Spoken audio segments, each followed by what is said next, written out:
Hi, want to know how to enable or disable circle to search on your Google Pixel 9 Pro?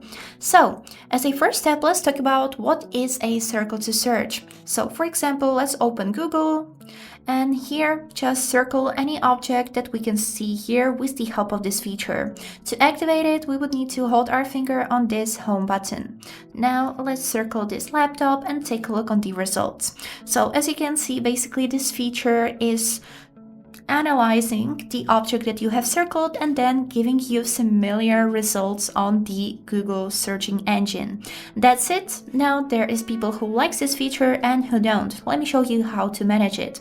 Firstly, we would need to open settings on our phone, which are located in the app drawer, and then scroll down until you'll find this tab which is named Display and Touch.